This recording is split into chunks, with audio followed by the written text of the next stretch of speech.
So, previous owner had snapped off the end of this trim here. I actually got the end, but it's completely useless to me.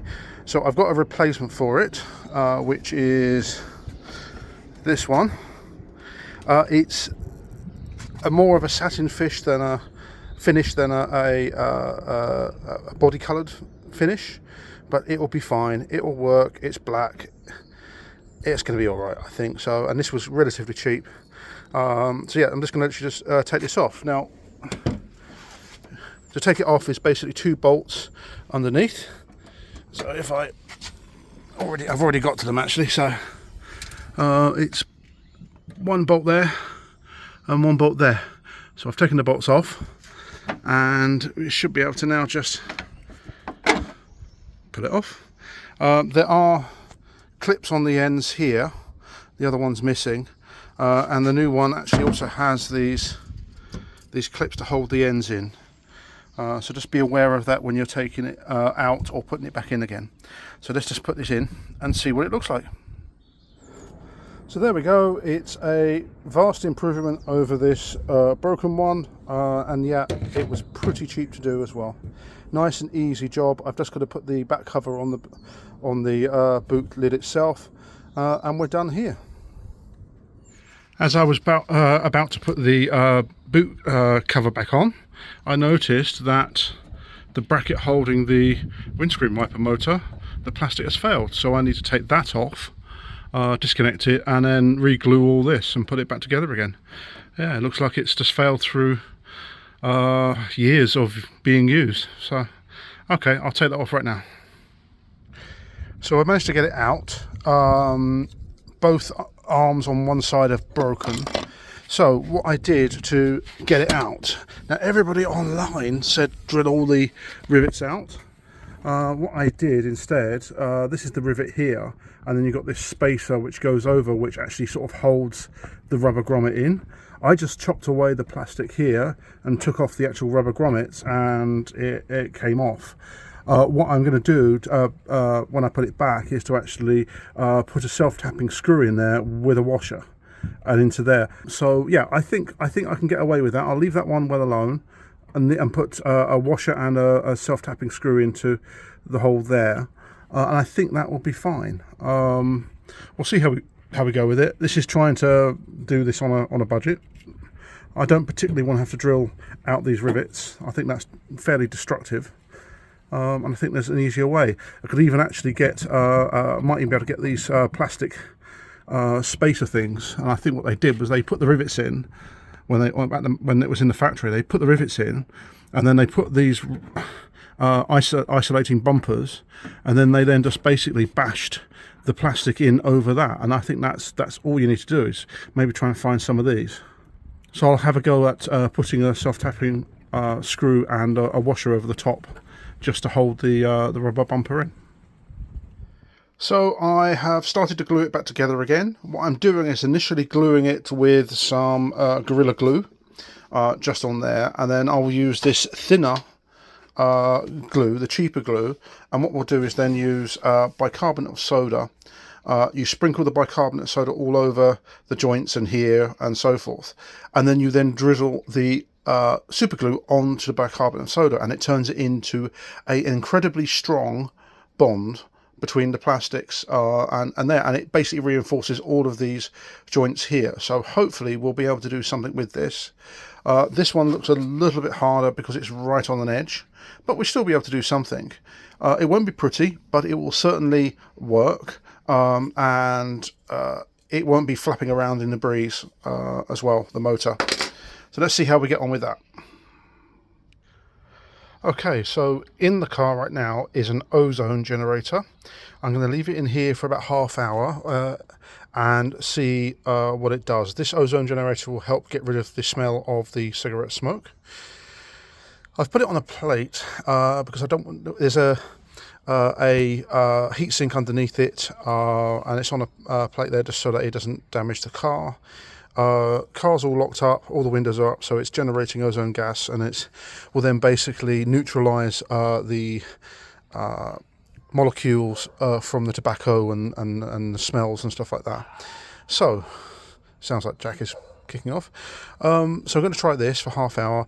I've seen reports that you should do no more than about an hour, because it can damage the plastics. I'm going to err on caution to be half hour. And then you then open up the car and let it actually breathe and get rid of all the gas later. So thank you, Clive, for suggesting one of these. I know you haven't done this one, but I'm certainly going to try it and see what happens and let you know. But yeah, let's see what happens with the smell inside. Okay, so this is as far as we've got. I've already actually attached that. So I've super glued it in the normal way, but then I've actually put lots of bicarbonate of soda and super glue. I've just done this side here, but I'm now doing the top. So what you do is you sprinkle the bicarbonate on, and then you gently drop super glue, and it soaks into the bicarbonate of soda and turns it into a rock hard solid. Essentially it's like plastic. Actually, you might get a little bit of smoke coming off of it. Oh, there we go. Sorry, I've yeah, you might get a little bit of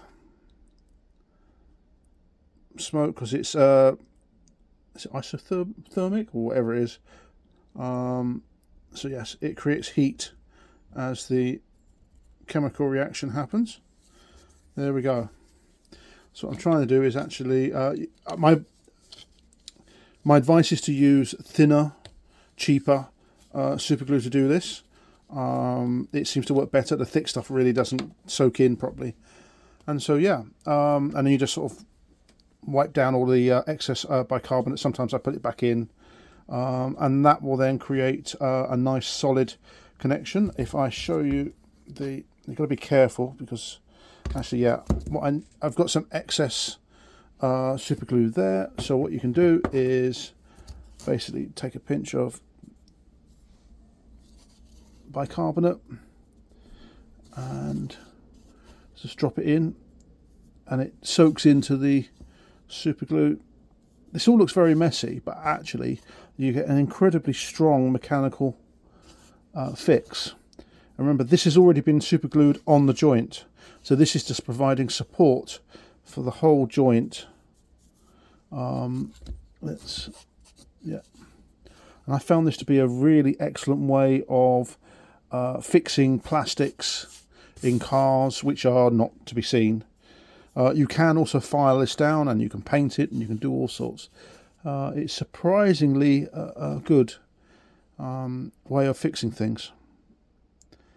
So that's soaked in, so if I just gently, it's already actually turned solid. So if I just gently, there we go. So that's created a nice strong connection on that side.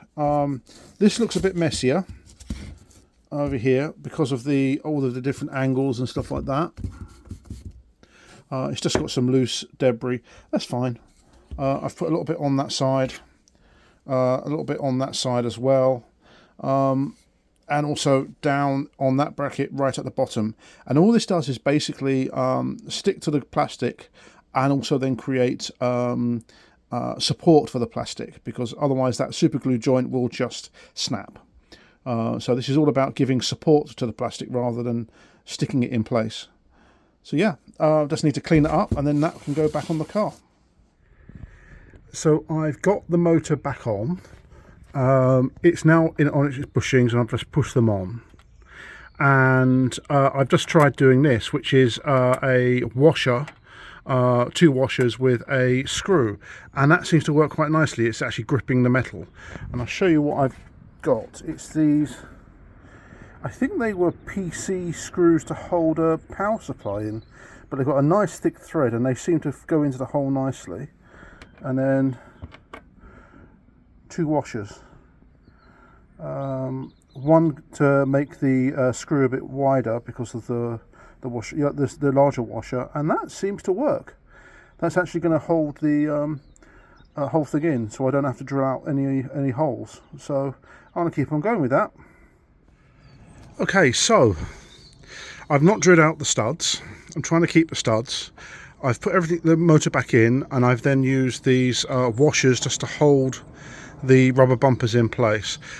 I've screwed these screws into the holes on the stud, and it's taken them quite nicely.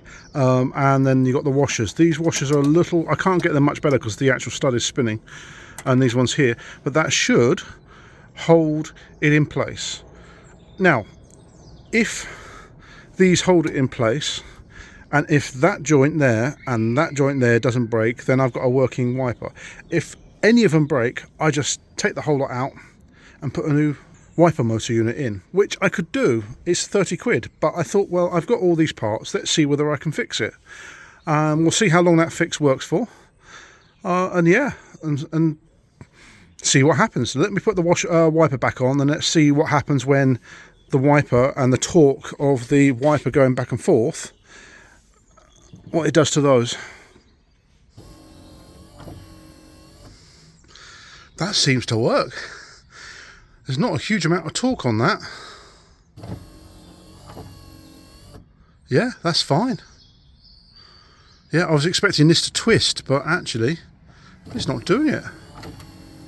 That's fine. The only thing we've got to watch out for is this popping off, and those screws and that thing should actually hold it. Is it going to wipe again? There we go. So that's a fix. That's a definite fix. So I'm going to put the panel back on, and we'll call that fix done. So I've taken a look at the mirror and all the flappiness around this, and it turns out that somebody's been putting the wrong screws in to try and fix the mirror. So I'm going to look through my box of screws and nuts and bolts and see whether I've got something.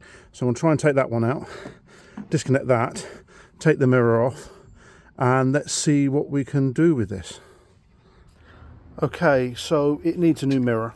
Or I fill the holes in with some sort of plastic and then I re-tap them. That's the other option. Yeah, I've had to use wood screws. That's the only thing that I actually get some purchase on the plastic. Otherwise the mirrors are absolutely fine, so I might actually even take it off again and fill it with I'm trying to think of the best way. Something, I'm not entirely sure. Silicone won't do it. Yeah, maybe the super glue and stuff like that, but the super glue is quite brittle. And I want to be able to get this thing off again. Yeah, it's just the threads for the screws. They've all just gone, and they're only barely holding on.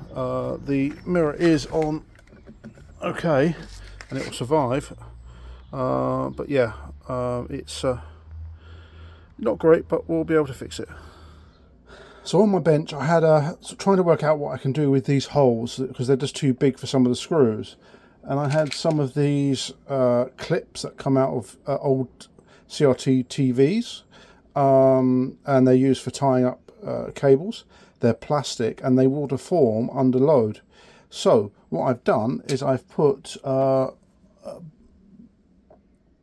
basically wedged one of the actual clips down in there, and then when I put the screw in, hopefully it will bite onto that and onto the plastic, and that should maybe give it enough purchase to actually tighten up and actually be fine. This is just an experiment.